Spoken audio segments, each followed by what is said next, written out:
This is Carol In, and you're listening to Analyze Asia, the podcast dedicated to dissecting the pulse of business, technology, and media in Asia.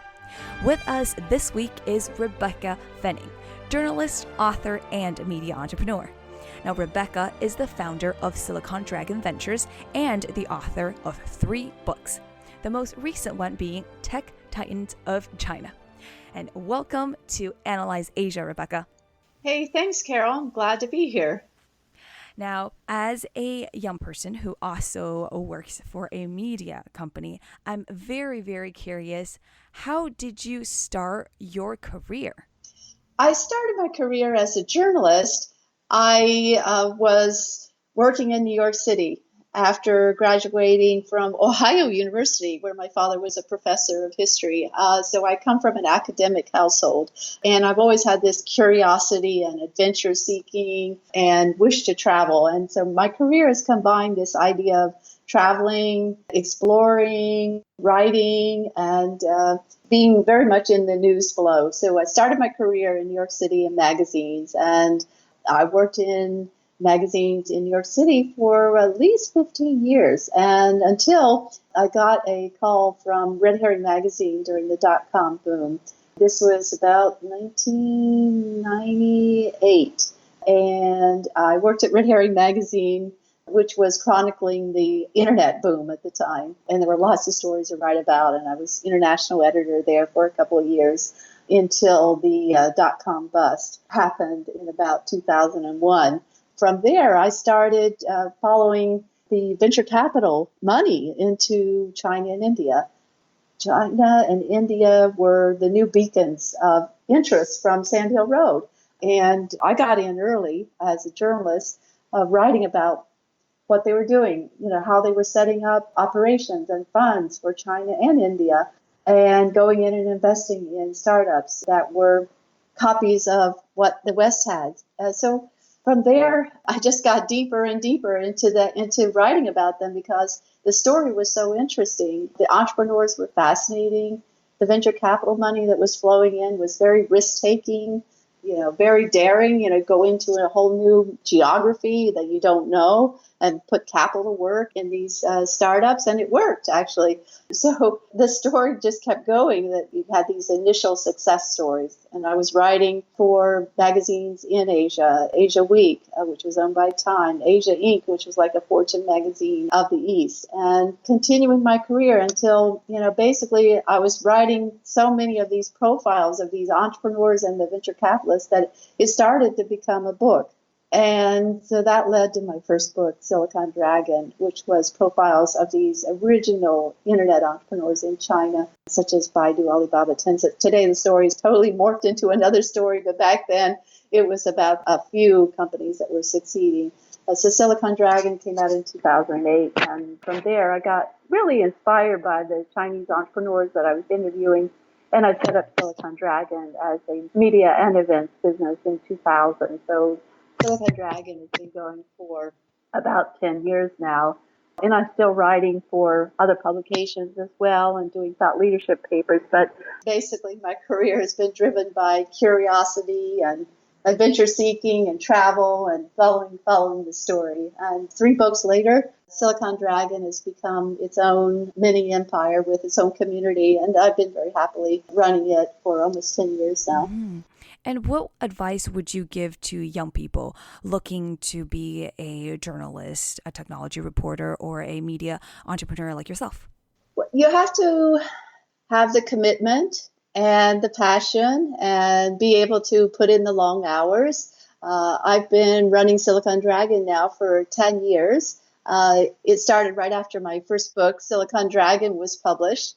And I think it has really takes just a huge amount of effort, really. I mean, it's not like working for a corporation. You don't have any, fixed schedule. You have to be able to work and put your heart into it, and really, it's really nonstop. You have to become part of the community. You have to care about others. You have to give something back. You have to give something valuable that others don't have, so that you have a niche that you can own.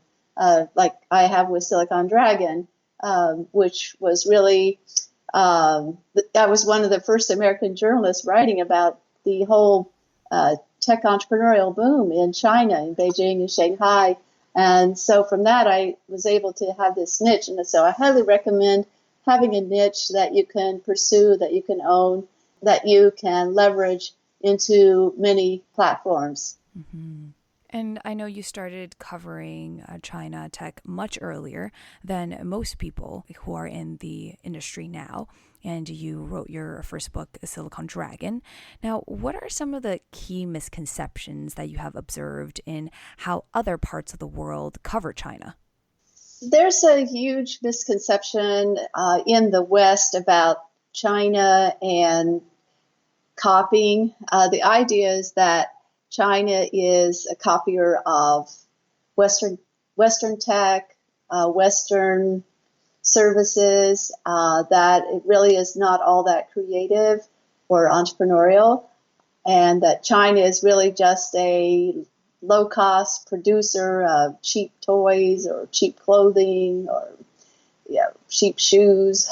And so that perception still exists in the West. And I think that is no longer valid, for sure. And I write about this tech boom from China and how innovative it is and how entrepreneurial the Chinese are and how hardworking they are. So I think now the U.S. and the Western world is starting to wake up to this reality that China is an innovative player in the tech economy, and it is even a challenger to the West for tech power. Now, this is also just a really fun question. Since you've interviewed so many of these well-known China tech figures like Jack Ma, who's your favorite that you've interacted with? Well, I think Jack Ma is certainly the most visible, the highest profile entrepreneur from China, and he's a great communicator. So he knows how to make his thoughts heard in prominent places, and he knows how to build a team that can support him and be, fill the gaps beyond his visionary capabilities. He's able to look into the future and make things look kind of simple. Okay, we're going after this, and within 10 years, we're going to own this. And he's able to crystallize things in a way that makes it seem simple. Of course, it's not when you implement it. But so Jack Ma is the master communicator.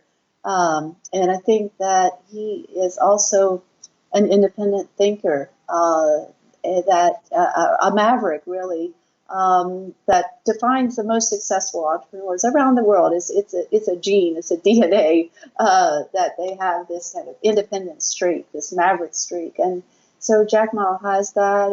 And, look, I remember him saying when I interviewed him for the first time in 2006 in Hangzhou, in his office back then, which was not the Alibaba headquarters that exists today, but and Jack Ma is not the character that he is back then. He's not the same high profile character that he became. But he said to me, and this really resonated, that he said, when I am myself, I am happy and relaxed and have a good result. So I thought that was rather profound. It's easy to say, hard to do, and I think it's an ingredient. It's a DNA. It's a gene that other successful entrepreneurs have as well. So, yeah, I mean, there's lots of lessons to be learned by these entrepreneurs who have really seen a first-time market opportunity in China and gone after it. There's never going to be an opportunity like this again in China. When the internet arrived and when the mobile arrived, the Chinese entrepreneurs went after that. It became a whole new field that they could get into, and it was a brand new field. and China was opening up economically at the same time. So there'll never be another opportunity like this. And so these entrepreneurs who got in early and the new generation that have come up right behind them are the ones that will define this future of China tech. And that this is a great segue going to your book, Tech Titans of China, how China's tech sector is challenging the world by innovating faster, working harder, and going global. So what are some of the major themes in this book? I know you've alluded to a few, and who are the intended audience? Yeah, the major theme is how China's tech sector is shaking up the world by innovating faster, working harder, going global. And we're seeing all of these three factors play out today. I do also there's another thread that runs through the book of the idea of originally China was copying from the West. And then China began micro-innovating and creating new business models. So today we're seeing the reverse happen of a copy from China. And I think we're seeing Facebook copy TikTok, Instagram copy TikTok, and Facebook copying WeChat, Amazon to some degree catching up with Alibaba, Starbucks copying the Luckin Coffee model of innovation. So you're starting to see this idea of the copy from China. I think it's playing out in a number of sectors that I write about in the book, such as AI and 5G and electric vehicles and robots and mobile commerce and mobile payments, many sectors that we have seen emerge from China. The intended audience is definitely entrepreneurs, either those who are already active in China or those who want to get into China. We also have investors who are interested in this sector. Venture investors, institutional investors, individual investors, high net worth individuals who are looking for the next home run. Maybe it's Alibaba, another Alibaba, for instance. So it's a mixed audience. I also think today there are policymakers who are an audience for this book because this issue of China tech has become a political issue today. And we are seeing a pushback from regulators against China tech and its influence around the world. So policymakers, academics who are teaching the next generation of entrepreneurs, the next generation of thought leaders. So academics, investors, entrepreneurs, policymakers, business strategists, multinational corporations and their executives that are looking for ways to expand their business, either through investment, acquisition, getting into new arenas. So many audiences, actually. That's right. And just as you mentioned, there are a lot of similarities, but also differences between the tech giants of China and the US. And if you could just give us a very short version, what do you think are some of the core differences between Baidu, Alibaba, and Tencent, or BAT for short, and Amazon, Google, and Facebook? Well, if you do the Baidu and Google comparison, Baidu is primarily in China. Google is operating around the world, except China. So that's a key difference with them. But both of them have gotten into artificial intelligence. So that's a field that's related in some ways to search. If you look at Alibaba and Amazon, Alibaba is innovating around the new retail space. And their supermarkets, their new digitally fancy supermarkets are much more advanced than what Amazon has, than Amazon Go has. And Alibaba is also making strides with its delivery system, this on-demand delivery system and logistics that Amazon also has, but Alibaba is moving ahead very rapidly with the super rapid delivery in China. So both Amazon and Alibaba have morphed into many areas beyond e-commerce, and both of them have bulked up considerably. I would say Amazon has not been all that successful in China.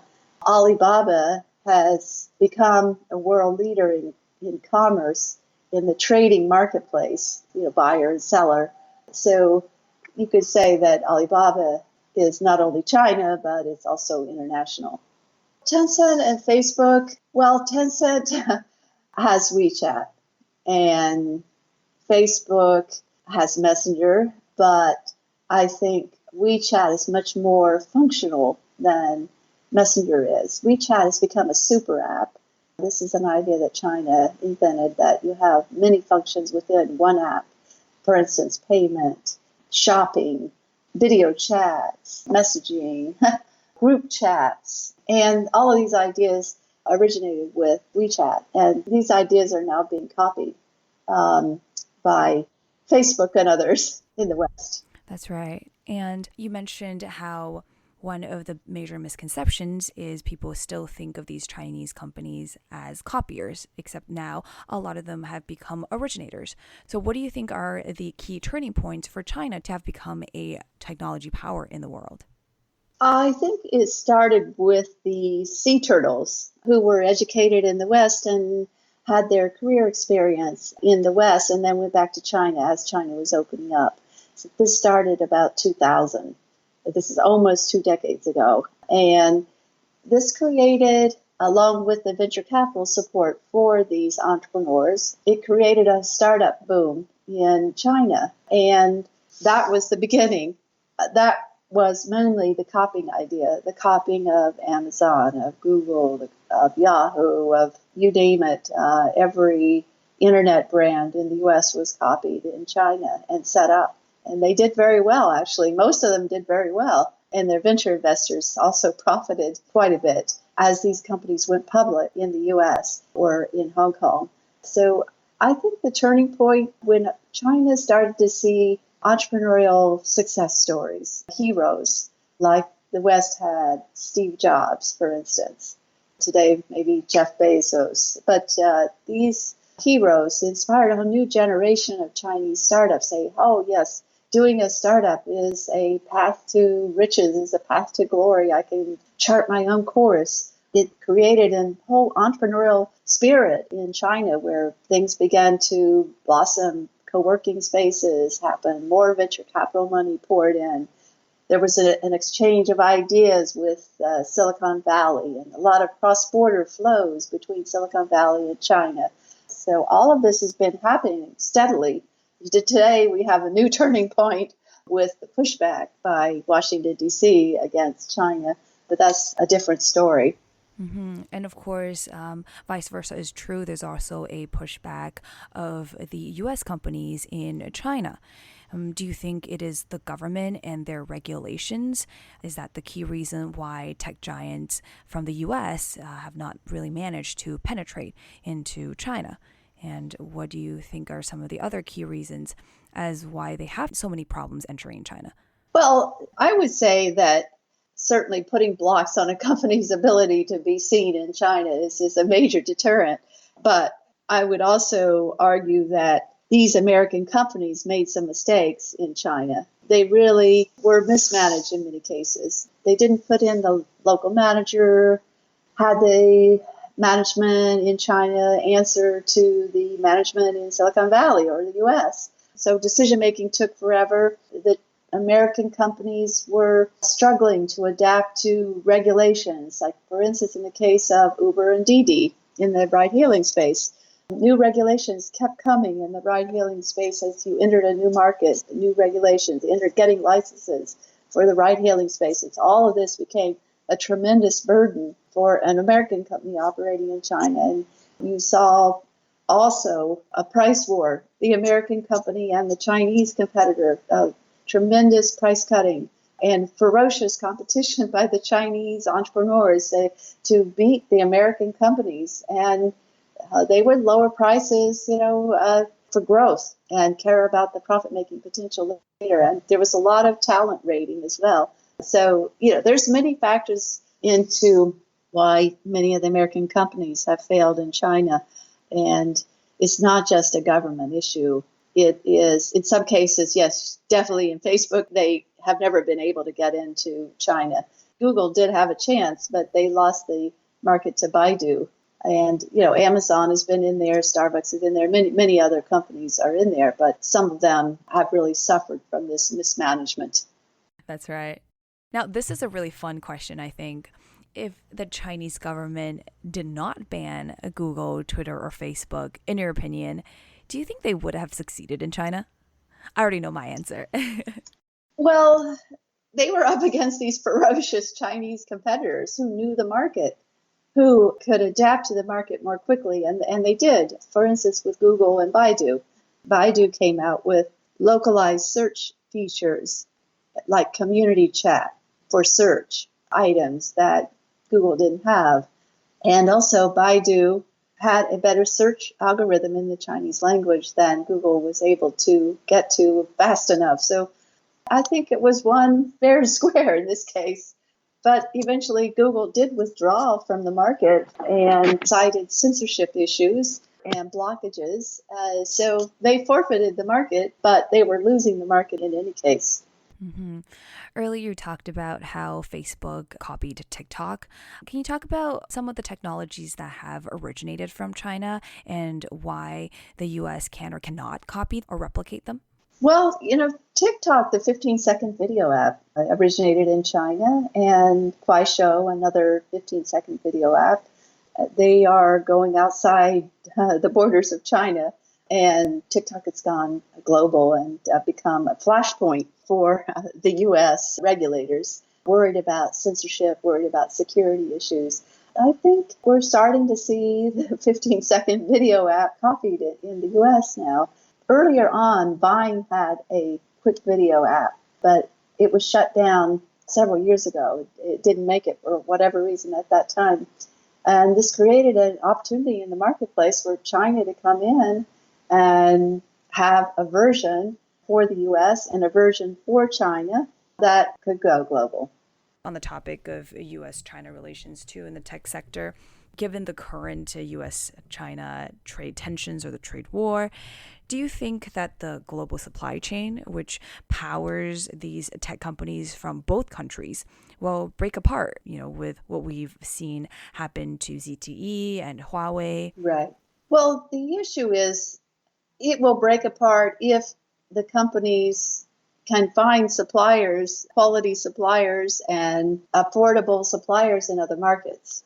So that is a question mark still. And some companies are turning to Vietnam, for instance, or other markets in Southeast Asia for supplies. But others have not been able to yet do the same thing. So, yeah, supply chains will break apart as tariffs are put on components. But if you can't find the components somewhere else, then what are you going to do? You're going to have to pay the tariff and pass it on to some degree to consumers and businesses. In your book, you talked about various sectors or industries that you think have a lot of potential or are very interesting. So why don't we talk a little bit about just a few of these areas? So how has China evolved in, say, e-commerce? Well, e-commerce has become social in China, social commerce. It's a model that doesn't exist yet in the West, in the US, for instance. Social commerce combines social media sharing with friends while you're shopping, getting discounts while you're shopping, getting prizes while you're shopping. So it's become a social experience. Pretty interesting. I think this model could actually work very well in other markets. It's that China is so used to this whole WeChat system of everything sharing and a lot of texting, a lot of messages going back and forth. So this migrated over into shopping as well. So I don't see why it couldn't work in other markets. I would imagine we're going to see some other lookalikes of this model. Pinduoduo, for instance, is the one who has come up with the social commerce model. And Pinduoduo is already China's second leading company in this space. Next to Alibaba, it surpassed JD.com. So amazing. And Pinduoduo is not even 4 years old yet. That's right. And I really enjoy sharing this one feature that the Taobao app has that I think it does not exist anywhere else, which is the live streaming shopping option. When my friends from North America hear about it, they're always so curious. And I go on to show them opening the Taobao app and showing them how you can literally buy anything going into a live streaming room And you have these people either selling food by, cooking or eating in front of the cameras, or trying on clothes and trying to sell Yeah, clothes, yeah. et cetera, et cetera. It's so much fun and slightly addictive as well. It makes it fun and entertaining. What about AI? Well, AI is one of these foundational technologies that China is advancing rapidly. Facial recognition, speech recognition, self-driving cars, AI into media, AI into transportation, into finance, into healthcare. China is advancing very rapidly in implementing AI into all of these fields. Now, if you look at R&D into AI, I think it is considered that the U.S. has the lead globally in research and development in the AI sector. But China is definitely getting ahead in that area too. China wants to own this market globally. It has created a top-down government directive plan to get ahead so that SenseTime, Face++, Tencent, Alibaba, Baidu all have designated fields in AI that the government is saying, okay, you specialize in this area. Your company specialize in that AI sector. So, yeah, I think these are reasons that China is getting ahead. And you have a tremendous amount of venture capital going into China's AI companies. Now, another factor has arisen in this space, too, that could hold back the future potential of Chinese AI companies. The U.S. has put a block on selling to several Chinese AI companies that were very well financed and developing very quickly, such as SenseTime and Face++ and iFlive Tech. So the U.S. government has put a block on selling to them over issues related to surveillance technologies. And so it has become a political issue. And this is what we're starting to see today, is that China tech has become politicized. And this, I think, is because China has risen so rapidly and is getting ahead so rapidly in many sectors that matter a lot today. Mm-hmm. And I think for people who haven't visited China recently, you might be surprised as to how prevalent surveillance or just facial recognition and surveillance is on a daily basis. When we're driving on the road, there are all these cameras just capturing the driver's images. And when you're taking trains and planes, you'll need facial recognition to go into a train station or to aboard a flight. And it's just everywhere. What about the areas of drones and robots, given that they have the most established and well-developed manufacturing ecosystem in Shenzhen?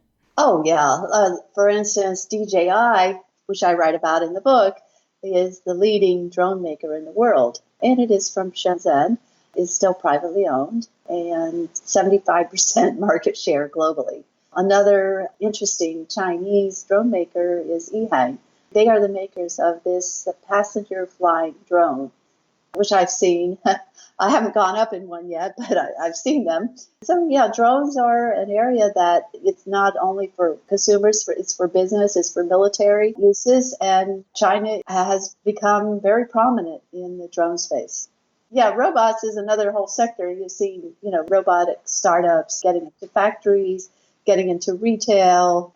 I was just at the border for China, and they had a robot going back and forth, kind of keeping things in check. Sometimes in retail outlets, you'll have a robot who's greeting you. And so robots are finding their way into many business uses, from the household to the factory to businesses. And where do you see the future of China tech? Do you think it's going to start spilling to the rest of the world, given that it already has nascent influences in India, in Southeast Asia, and also in Africa? Yeah, no, I do think so. Look, Xiaomi has entered India and has done very well in India. Xiaomi, the Chinese smartphone maker. You've seen Alibaba go in to Southeast Asia and buy up Lazada. You've seen companies buy into other e-commerce and payment companies in Southeast Asia. So Alibaba and Tencent and ByteDance and Didi, they're all investing in Southeast Asia today. And we're also seeing Chinese capital flow into Israel, startup nation. because Israel is a focal point of lots of R&D. So Chinese capital and Israeli technology know-how go together very well. And so you're seeing the Chinese going into Israel. You're seeing China capital go into Israeli venture funds as well. So I think we are starting to see China's capital and technology spread around the world. Now, it was going heavily into the U.S. Chinese money went into the leading tech companies of the U.S., such as Uber and Lyft and Tesla and Magic Leap and many, many others, all over the past decade. But it really escalated and hit a peak in 2016. But then the U.S. government starts to put the brakes on this Chinese investment into the U.S. And now there are a lot of restrictions on China tech into the U.S. It has to have, approval, and there's a lot of scrutiny over the deals, whether there are any kind of military or security applications involved. Those deals are not going to get the clearance. And so even Alibaba's potential acquisition of MoneyGram in the financial space, that was not cleared. So today you're seeing Alibaba, they're fishing other places for new ideas and expansion opportunities, Southeast Asia, as I mentioned, India, Israel, and the action is shifting. Which company do you think is the most interesting one that you write about in your book? Or you can name a few as well. Well, there certainly have been enough books already written on Alibaba. I think Baidu is interesting in that it's in a transition. And I like ByteDance because it is a newcomer, very aggressive and in new fields. And it also is going global. So it has hit many of the ideas that are defining China tech today. Mobile, going global, innovating. That's a moving story, though. I mean, ByteDance doesn't have that much history yet, really. And as a global player, any of them could have a separate book written on any of these. And Xiaomi, for instance, which is Lei Jun, the serial entrepreneur behind Xiaomi. I think this is about his eighth startup. He's extremely wealthy and he works nonstop, continues to create new ideas. Xiaomi itself is into smartphones, is into apps, is into business services. Its business model is really unique. I think DJI has a lot of interesting stories to tell about how it's developed and the technology that went into these drones. The electric vehicles, that again, the whole electric vehicle space in China has developed. There are companies that have been leading that, such as NIO and XPeng Motors. But again, that is a developing story. The China electric vehicle market has grown very swiftly. It has become super crowded. It is facing some financial issues now. So any of these actually are great stories for the future. I think the venture capital market is another book in itself. I really go deep into the venture capital in the book, and I think I have written the history of China venture capital in that one chapter of China and Silicon Valley venture capital in that one chapter, and how it's evolved and how it's developed into a core group of venture capitalists today who are leading the investment journey into China and those who have dropped out along the way. So yeah, lots to write about, always lots to write about. Mm-hmm. And of course, we won't have time to go into detail in our interview, which is why you should buy Rebecca's new book. And is it out already? And where can we find it? Amazon has the book. There are a lot of local bookstores that have it in stock in London, in Singapore, in Shanghai, in Hong Kong. These are all places that I've been on the book tour, and Washington, D.C., and New York, and Silicon Valley. So definitely lots of places to get the book. And so how can my audience find you if they want to learn more about everything that you just talked about? A centralized point for the work that I'm doing is my website, silicondragonventures.com. There's also a mobile app, Silicon Dragon. So Silicon Dragon Ventures is the website. And then my work for Forbes, the weekly column for Forbes.com is another place. And I've also written articles for many other magazines and media outlets, including Harvard Business Review. I did an article on TikTok, for instance, and Techonomy magazine. So many ways to get in touch with Silicon Dragon and what we're doing. Also our events, which we do globally. We do them in leading tech hubs. And so we have one coming up in Vegas Las Vegas on January 7th at the Consumer Electronics Show. So we'll be there. So we can connect with us online, on WeChat, in person at events. And, I'm out there on the speaking circuit as well. So lots of book talks, ongoing book talks. Anyhow, happy to connect with people. I love to get the feedback to these topics that are very much in the news today. That sounds very exciting, and it sounds like there are a lot of opportunities for our audience and our fans to find you in person. Well, thank you so much for being on Analyze Asia, Rebecca. It was my pleasure talking to you, and I think we're going to be able to learn a lot from Tech Titans, your new book. Well, thank you. And for all of our audience and you listeners, you can find Analyze Asia on all platforms that play podcasts such as Stitchers, SoundCloud, Himalaya, etc. You can also tweet to us at Analyze Asia. And I will see you next time.